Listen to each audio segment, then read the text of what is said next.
just want it. Can you see myself? Can you see myself? Can you see myself? Captain Cousteau is waiting for his ship Calypso, now entering Monaco harbor. On the brink of a major expedition, he readies himself to face the challenge of the sea's danger and mystery.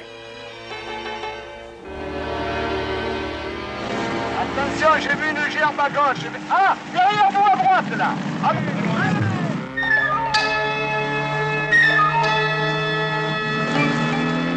The Calypso crew and I will be undertaking a series of voyages of exploration and discovery in all the seas of the world.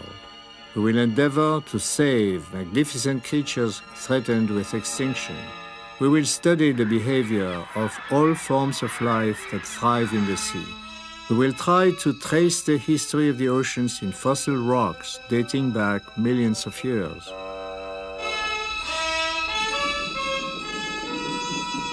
From cages made of plexiglass, we will film life that is sometimes serene, sometimes savage, and always beautiful.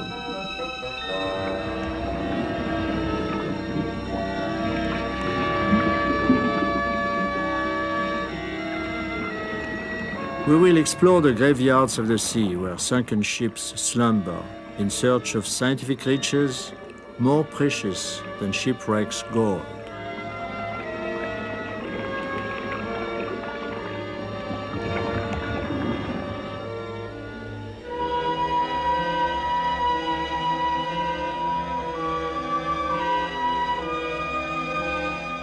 Each time we dive, each time we enter the sea, we learn something new. We have never been better equipped to observe, to learn, and to put our findings to scientific use. Over the years, our quests will lead us to confront the dangers and reveal the splendors of the sea.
The shark is said to be a fearsome brute, but this is not always true. Many harmless species exist: sand sharks, spotted dogfish, nurse and leopard sharks. But for a diver, a shark bite, whether accidental or deliberate, is always serious and sometimes fatal. Sharks have changed little in over 180 million years of evolution, and their oldest ancestors go back about 450 million years. But the great age of the life form does not mean that these superb creatures are primitive. Certain viviparous species even invented the placenta long before the appearance of mammals.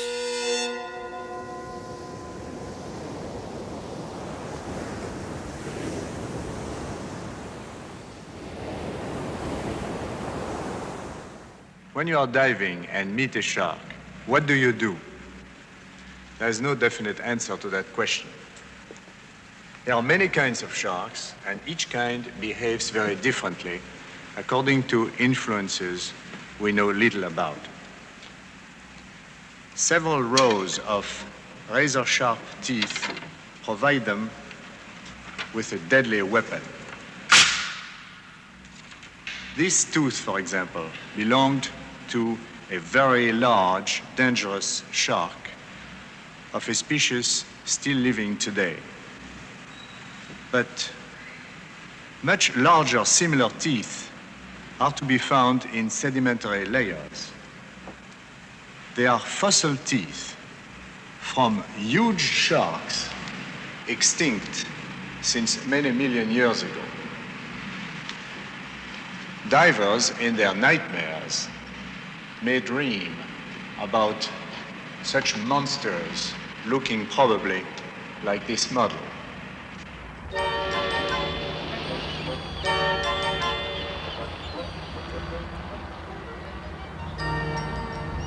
In Monaco Harbor, the Calypso is ready to cast off. Captain Cousteau will lead her around the world on a voyage of discovery.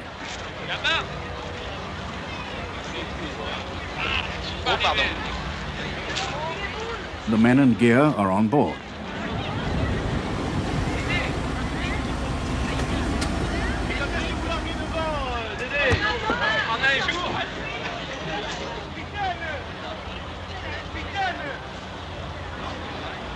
Monaco's royal family contributes the last crew member, Zoom, the dog who will become Calypso's mascot.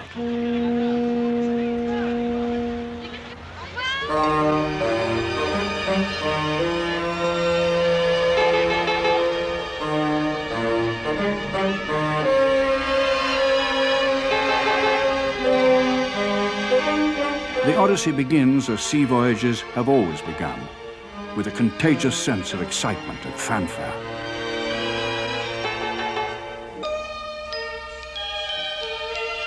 But this is a modern Odyssey, a 5-year exploration of the undersea world, man's last frontier. Calypso will sail from the Mediterranean to the Red Sea, then around Africa, across the Atlantic to South America, and into the Pacific via the Panama Canal.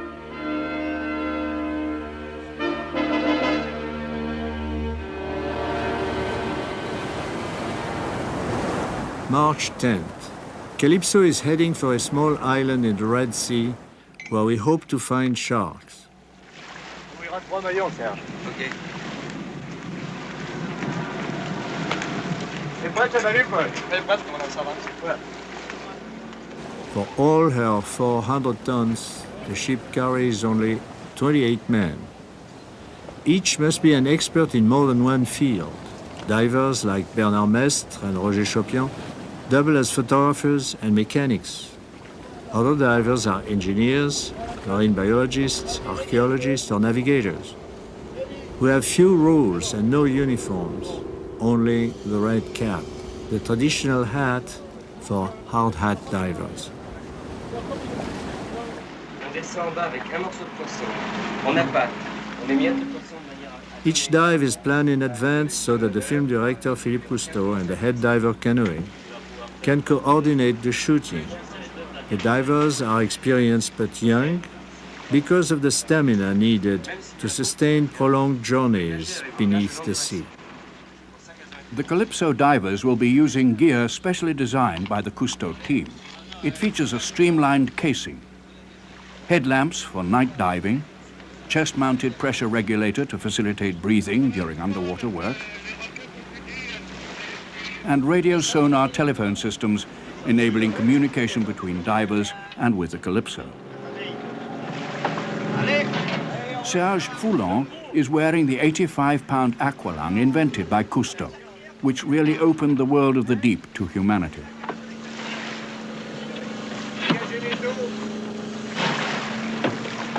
These divers have spent thousands of hours underwater. Nevertheless, in shark country, they all feel a twinge of apprehension.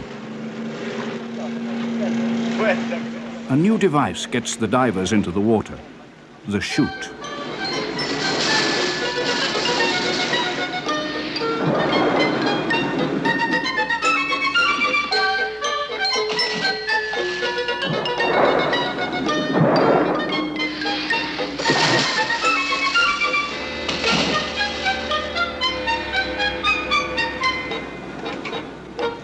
Last down the chute is cameraman Philippe Cousteau.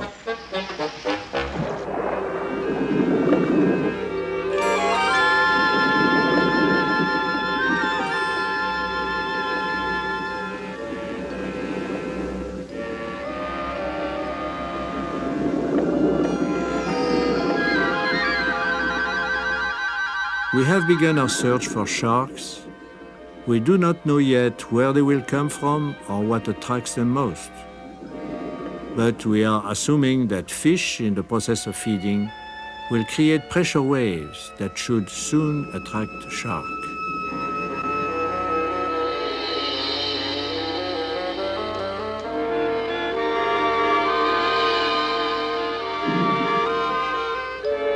The divers have come as friends with food. And once the fish are sure they mean no danger, Foulon and Ruiz are overrun by them.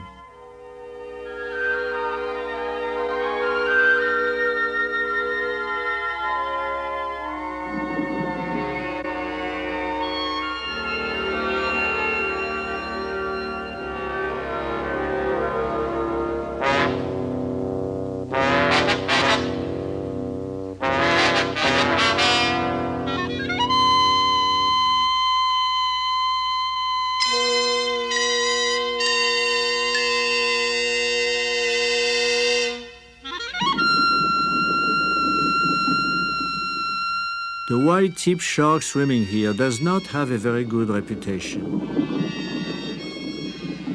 For safety, the divers have shark billies attached to their tanks. The defensive weapon will allow the men to keep the shark at bay. To avoid being attacked from the rear, Foulon and Ruiz form a back-to-back defense.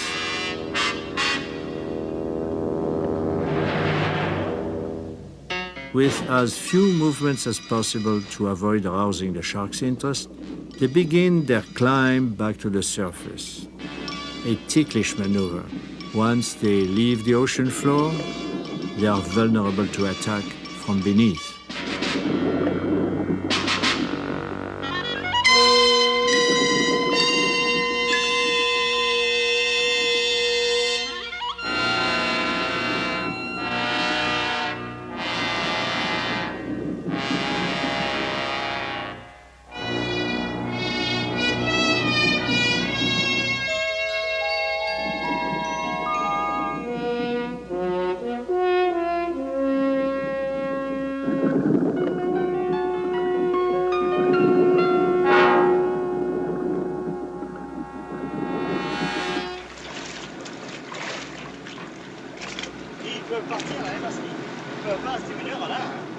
With the shark, nothing is predictable. It is a relief to see Foulon, Ruiz, and Philippe back on deck. We now know that this is the right place to mount our most crucial shark experiments.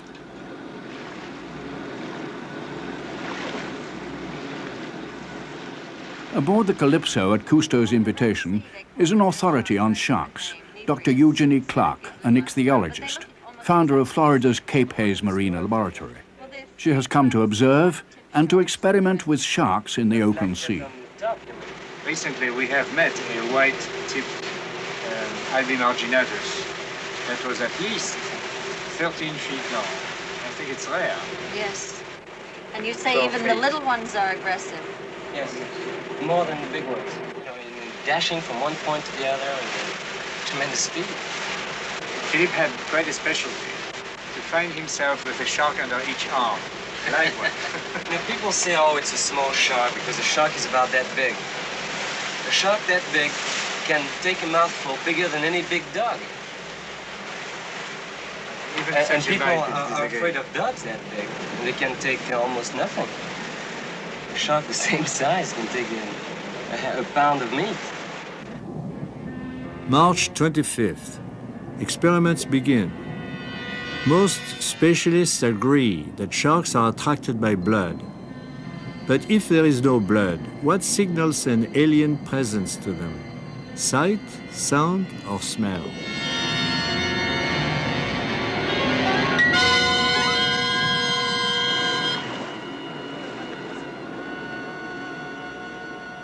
Don't worry about this mutilated diver. It's just Arthur, an experimental dummy. To learn why the shark attacks, we started with Arthur fully equipped and stuffed with rags. He looks like a diver, but he lacks one thing.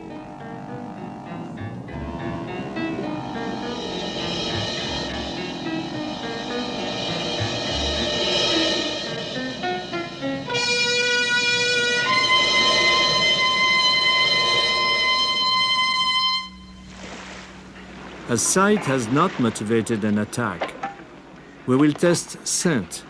This time, we have stuffed Arthur with fish.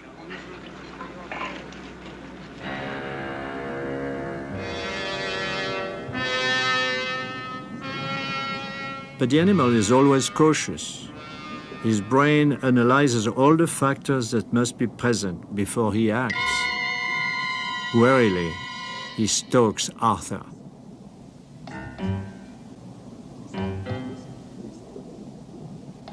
Once he is sure that his victim cannot escape, he makes up his mind. Quick as lightning, he tears off a leg. It's time to bring Arthur back to the surface. In a second, there will be nothing left. This instinctive caution combined with deadly efficiency have maintained the survival of the species for many million years.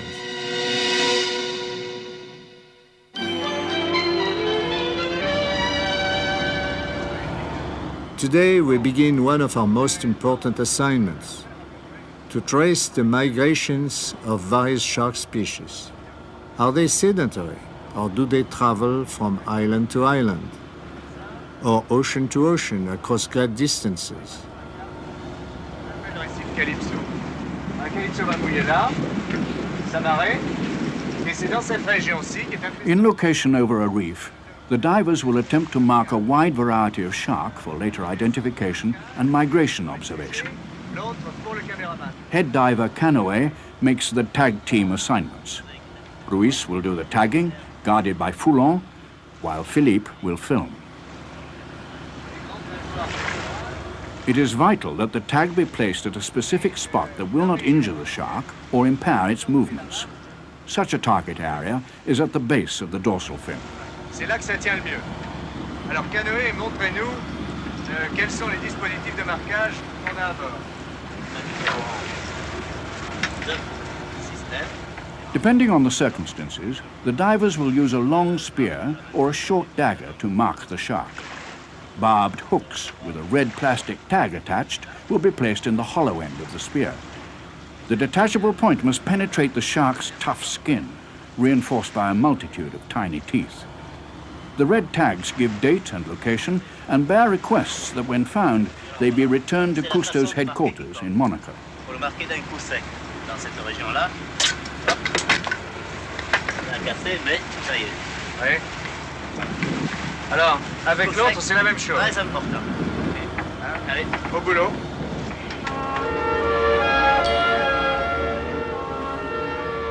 The divers will be working near the surface during tagging and therefore will be most vulnerable.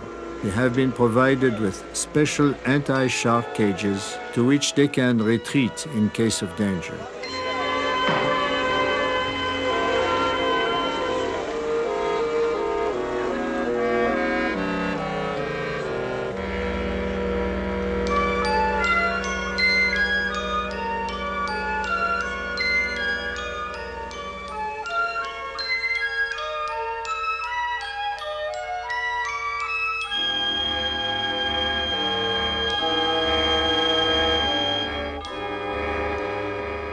The blue whaler is one of the most beautiful sharks. He follows schools of whales, culling the sick, the young, and the defenseless.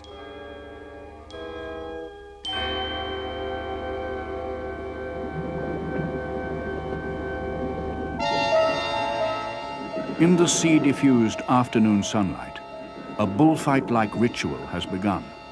One after another, sharks of different species pass back and forth while a man searches for the right moment to place his banderillo. It is a corrida without cape or kill, but the diver toreador needs the same mastery over himself and his fear.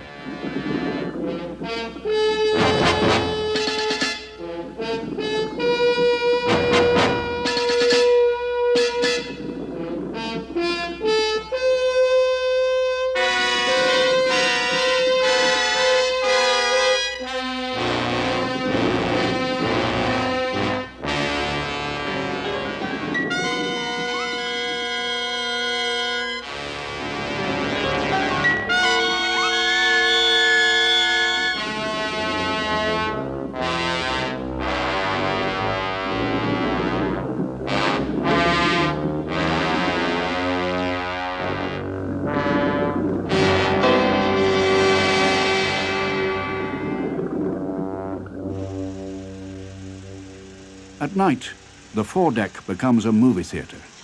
It shows films taken by the Calypso, rushed for processing, and then picked up at a prearranged port. A giant grouper, weighing perhaps 250 pounds, was photographed by Calypso divers exploring a shipwreck. The grouper was surrounded by hundreds of tiny pilotfish, a startling sight, for it had long been thought that pilotfish swim only with sharks. The Calypso team proved that they also followed divers. Pilotfish were even found swimming for days in front of the Calypso. The myth of the pilotfish originated in antiquity. It was believed that they led the sharks to their prey and in return were protected by their powerful master. A good story, but not true. The pilotfish actually feed on the scraps of the shark's meal. They survive in his presence because they are too agile for him to catch, or perhaps too insignificant for him to bother.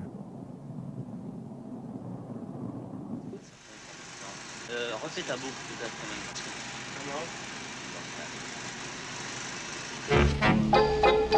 July the 10th, the heat in the Red Sea has been reaching 105 degrees during the day, but water conditions remain excellent for filming. Today, we will fish for sharks to check the effectiveness of our tagging operation.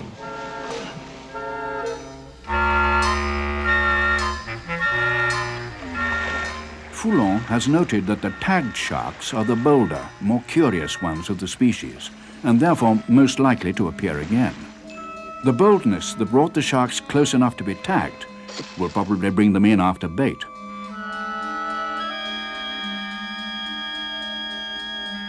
Splash and scent alert the creature. Ironically, this formidable eater does not need much food. He can live more than a month without eating. Without food, he will stop growing, but he will survive.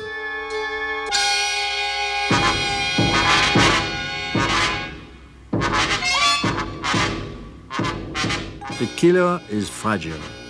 His skeleton is made of cartilage. He has no bones. But mortally wounded, he may still swim for hours. The most important part of tagging will be the knowledge gained over a long period by the recovery of the tags. Voilà, essayer de faire comme le chat. Number 014. Just a minute.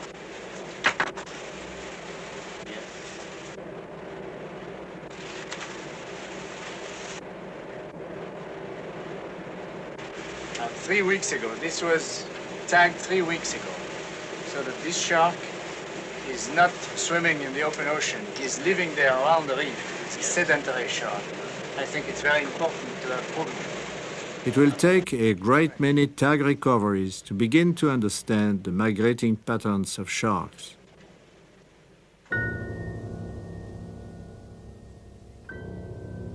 It was on May 8th that we came upon a rare creature I had seen only once in 30 years at sea, a whale shark. And even this monster was marked with a Calypso tag. He is the largest of the shark. This one is 50 feet long and probably weighs 20 tons.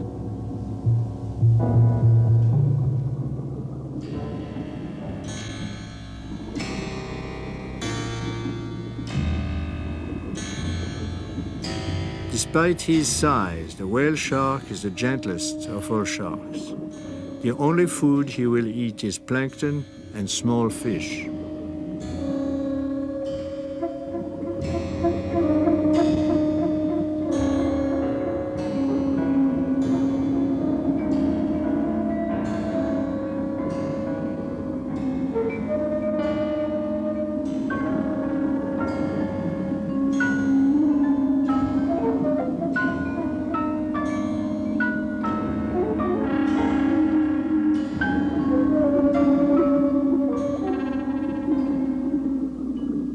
After a brief appearance at the surface, he returns to his deep realm, still mysterious to us.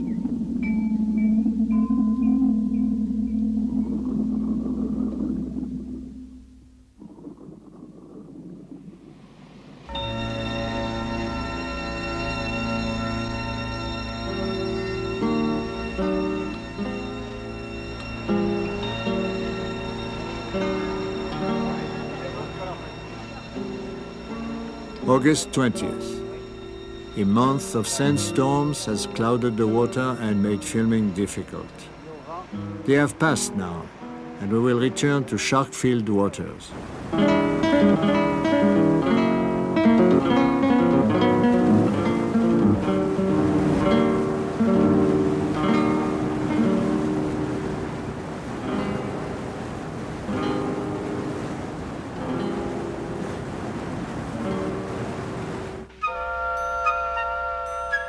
Dr. Eugenie Clark is continuing her studies of shark sensory perception.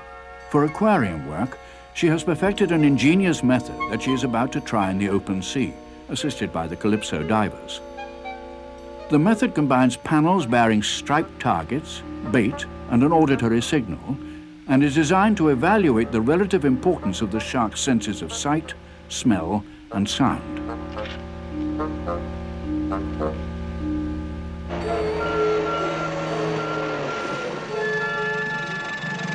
Off the Suakin Islands, the divers working with Dr. Clark, Foulon, Templier, and Dr. Francois are about to set up pairs of targets. One is vertically striped, the other horizontally.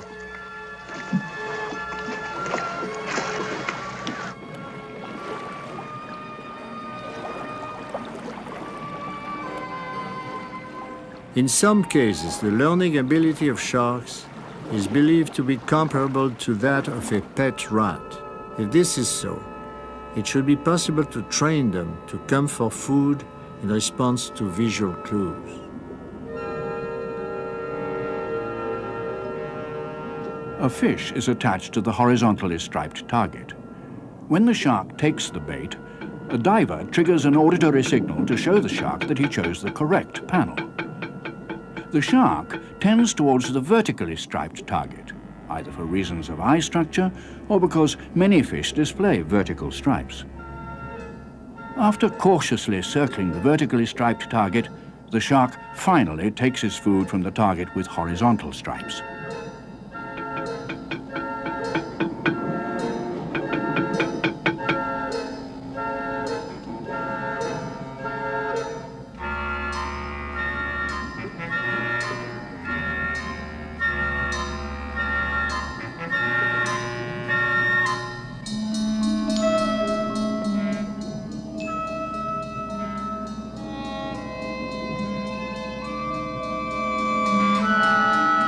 After several weeks of training, the bait will be eliminated and the shark will continue to ask for food by hitting the horizontal target. Our pupil will have learned that horizontal stripes mean food.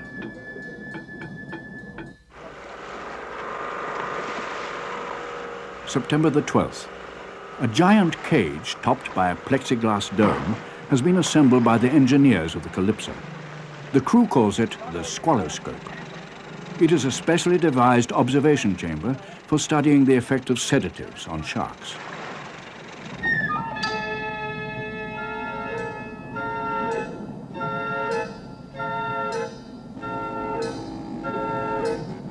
An alien apparition, the Squaloscope descends into a peaceful sea. Life will flow around it, through it. Only the shark will be detained inside.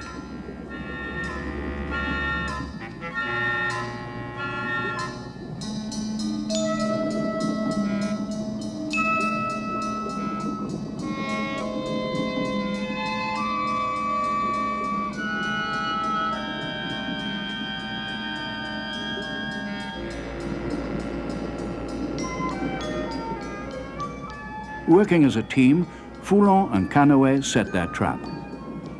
A piece of fish on a long line is placed in front of the cage. Once the shark has grasped the bait, he is pulled into the cage. As soon as he is inside, Foulon will close a plexiglass door, locking the shark in the squaloscope.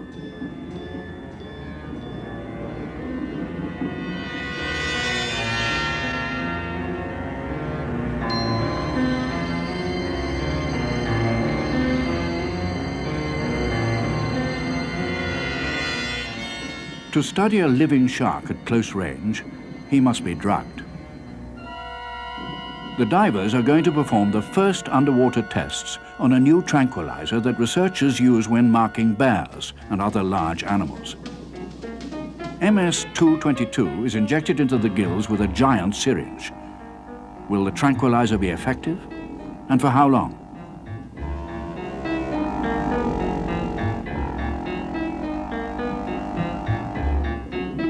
It takes less than 30 seconds for the drug to act.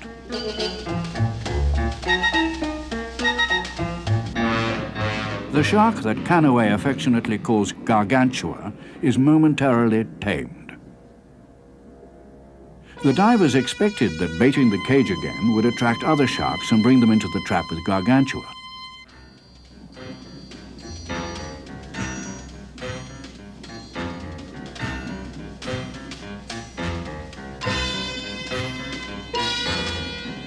But to their surprise and dismay, a horde of sharks is attracted, probably because of distress waves emitted by the captive animals. For safety, the divers cling close to the squaloscope as the fury of the baited sharks increases. As for Gargantua, he returns to apparently normal behavior after 10 minutes. The new tranquilizer is effective and harmless. What really attracted the other shark? Pressure waves emitted by frantic sharks caught on hook? An aluminum launch equipped with television cameras is lowered to provide minute-by-minute observation. The TV camera is linked to a motion picture camera, so that those manning the launch can observe as well as film the events. What will happen when a live fish bites the baited hook? Are the distress waves of a fish in danger enough to trigger a predator's attack?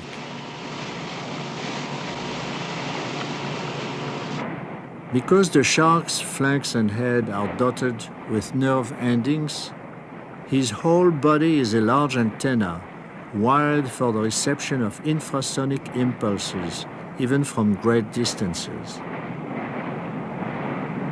Our scientific trolling does not go on for long. A fish soon strikes at the bait, is caught, and flails helplessly, producing distress waves. Less than 2 minutes later, a shark appears, bites through the steel leader line, and makes off with his prize. The experiment is a graphic illustration of nature's way of recycling sick and dying animals.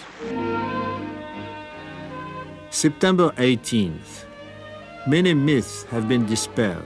We are now sure that the shark sees well, possesses an acute sense of smell, and is extraordinarily well equipped to perceive certain vibrations.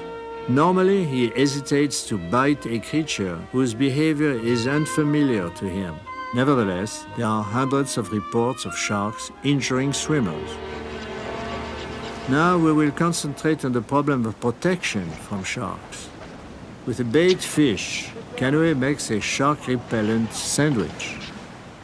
For years, it has been believed that the most effective repellent was copper acetate mixed with a strong dye. During World War II, a packet of shark chaser, like the one in Canoë's sandwich, was given to airmen who might be forced down at sea. It was good for morale, at best.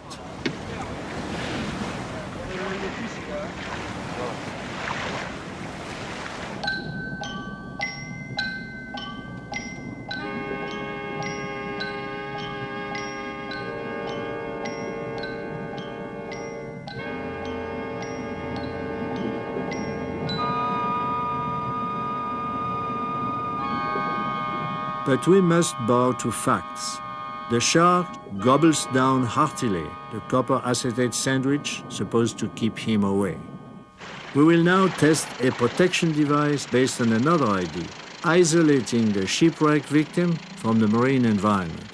With Canaway armed with a rifle and keeping guard from a rubber dinghy, Philippe Cousteau tests the latest US Navy gadget, the inflatable plastic Johnson shark screen. It consists of a life ring attached to a large plastic bag that masks a man's scent and camouflages his body. Cousteau directs the operation as his son, holding onto a safety line, splashes the water to attract the shark. He knows the reputation of the device, but also knows that should the shark attack, plastic is no protection against his powerful thrust and tearing teeth. Cousteau orders Philippe taken aboard. The shark has come too close.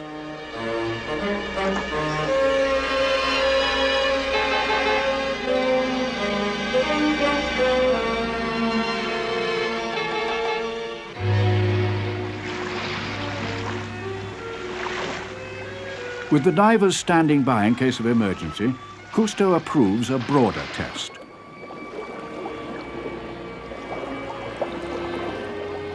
Three men floating amidst sharks. Apparently, all the animal sees are dark, blurry objects with no limbs or feet to bite at, no familiar shapes, no human aroma.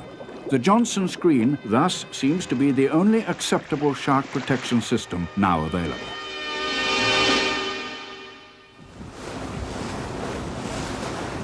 October 8th.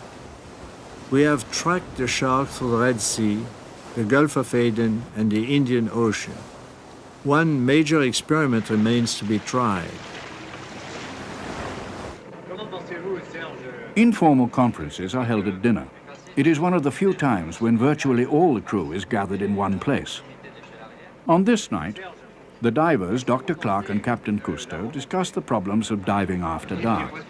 The sharks must be observed during the night in order to complete the study of their behavior.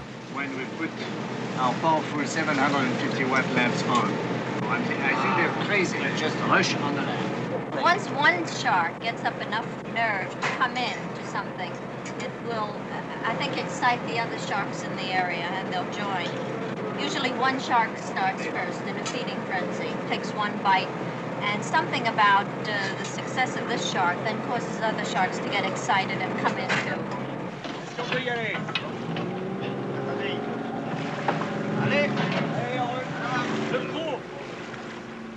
The divers will descend in the wee hours, using strongly reinforced cages. Powerful lights mounted on them make night filming possible.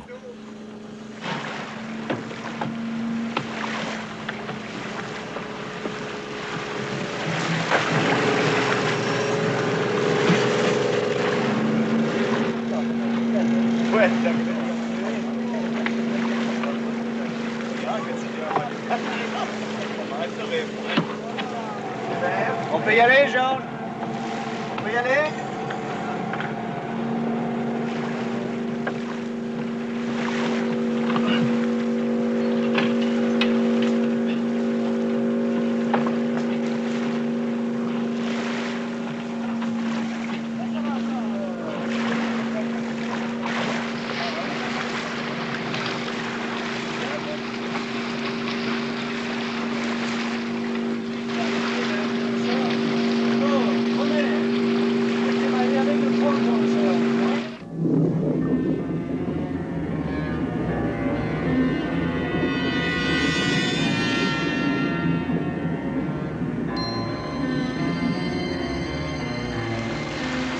At dawn, the harrowing experiment is still going on, drawing more and more sharks to the vicinity of the Calypso. Ils sont très excités. Philippe a éteint sa lampe. From the TV monitor room of the ship, Cousteau supervises operations.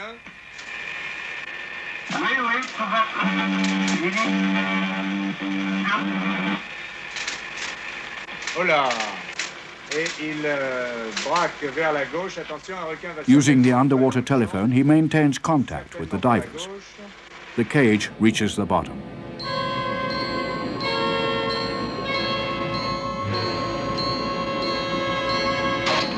The spearing of a fish increases the agitation of all the creatures and lures an unexpected guest, a 200-pound grouper.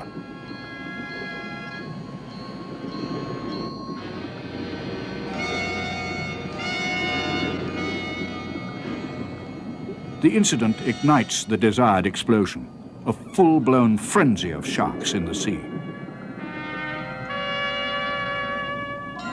The divers keep the sharks swarming near the cage with handheld bait and continue marking them.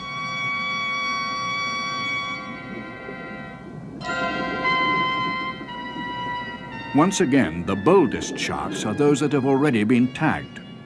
The divers must drive them away to allow others to come close.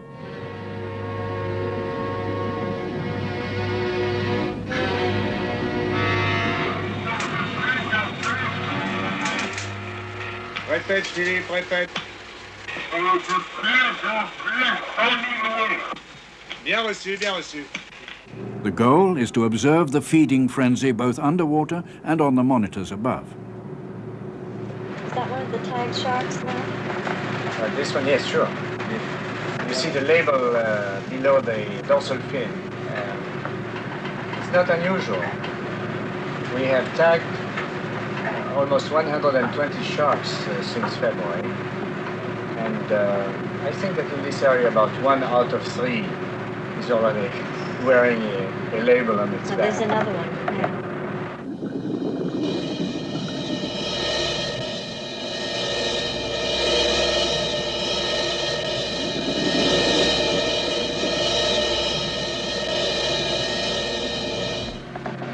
But now, Dr. Clark is beginning to worry about the divers. Close to that cage. That one took the reflector. Allô, Serge. Est-ce que vous ne pensez pas que les requins deviennent un peu trop agressifs? À vous.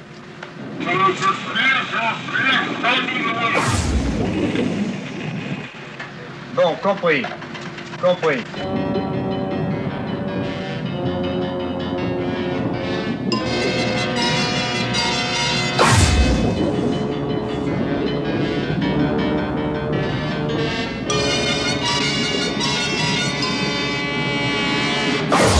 The sharks are getting too aggressive. No longer cautious, they even swim through the bars of the cages. Drunk, dizzy, they are overcome by a frenzy for blood and flesh. The situation is entirely too dangerous. The cages must be brought up. Allô, Serge, Serge. Je vous entends bien, je vous entends bien. Oui, oui, tout va. Nous allons vous remonter. Nous allons vous remonter tout de suite. Faites remonter les cages. Cousteau orders the cages brought up as quickly as possible.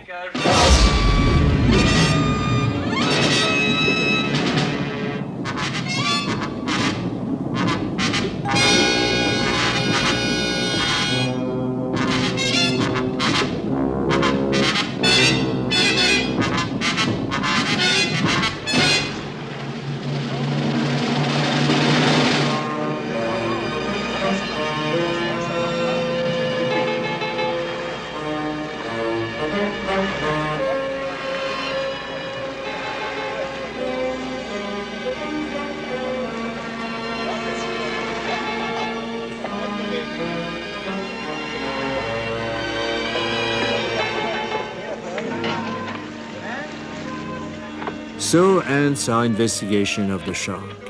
For more than 6 months, we have studied him and often felt endangered by him. Occasionally, he will haunt our dreams, but most of us have come to admire his power and grace. The shark is a splendid beast, one of the sea's most magnificent creatures. For the Calypso crew, the adventure has just begun. The sea holds much more than just cruel and gory scenes. There is incomparable beauty as well.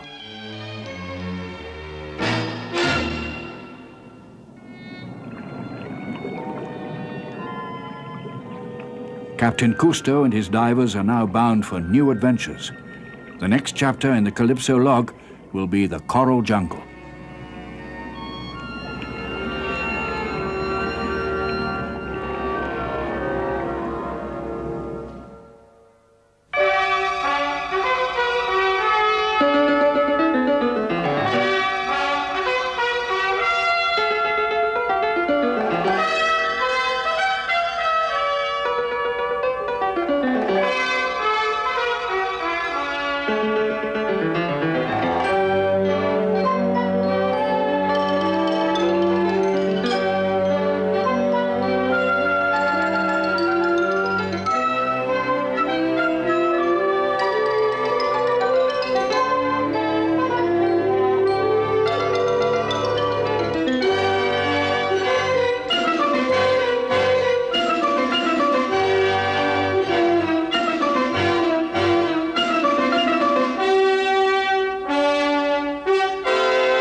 Captain Cousteau is waiting for his ship Calypso, now entering Monaco harbor.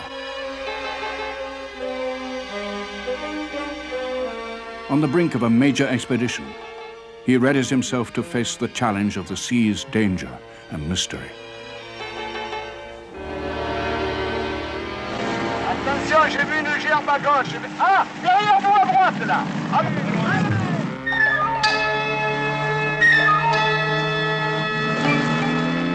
The Calypso crew and I will be undertaking a series of voyages of exploration and discovery in all the seas of the world. We will endeavor to save magnificent creatures threatened with extinction. We will study the behavior of all forms of life that thrive in the sea.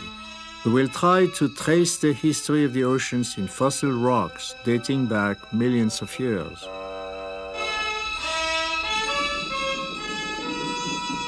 From cages made of plexiglass, we will film life that is sometimes serene, sometimes savage, and always beautiful.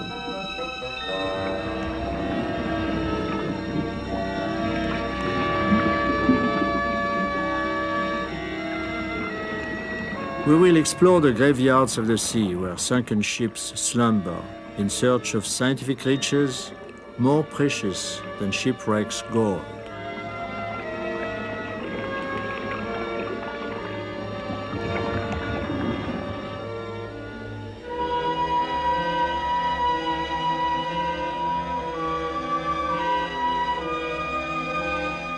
Each time we dive, each time we enter the sea, we learn something new.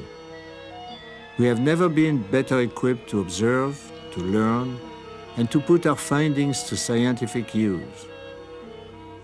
Over the years, our quests will lead us to confront the dangers and reveal the splendors of the sea.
They are fossil teeth from huge sharks extinct since many million years ago.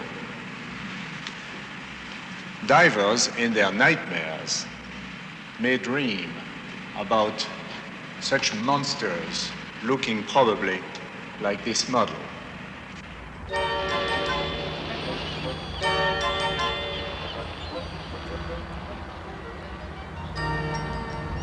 In Monaco Harbour, the Calypso is ready to cast off.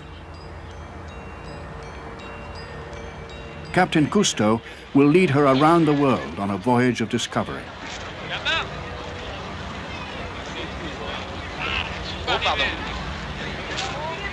The men and gear are on board.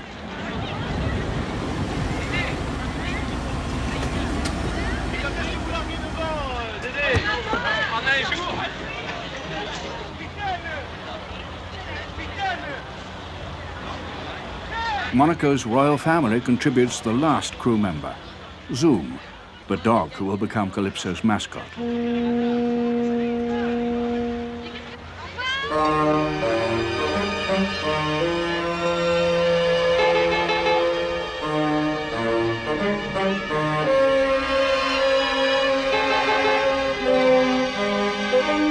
The Odyssey begins as sea voyages have always begun, with a contagious sense of excitement and fanfare.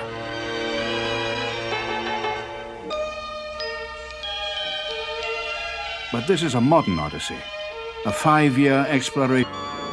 The shark is said to be a fearsome brute, but this is not always true.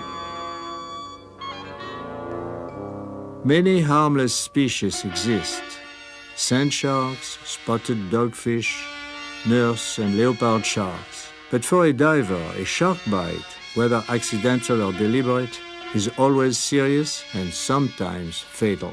Sharks have changed little in over 180 million years of evolution, and their oldest ancestors go back about 450 million years. But the great age of the life form does not mean that these superb creatures are primitive. Certain viviparous species even invented the placenta long before the appearance of mammals.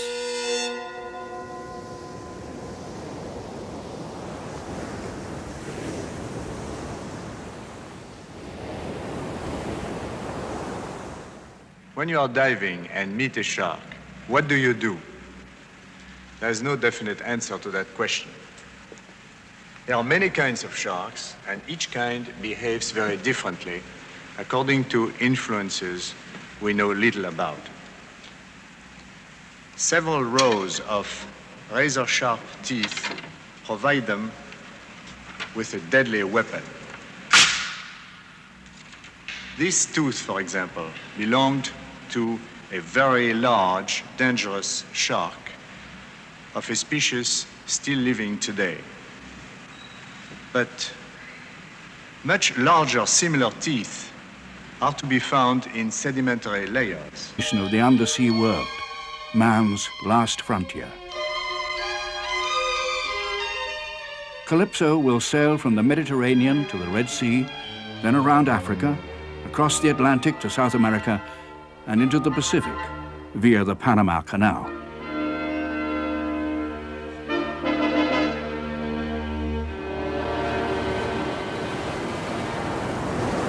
March 10th. Calypso is heading for a small island in the Red Sea where we hope to find sharks. Okay.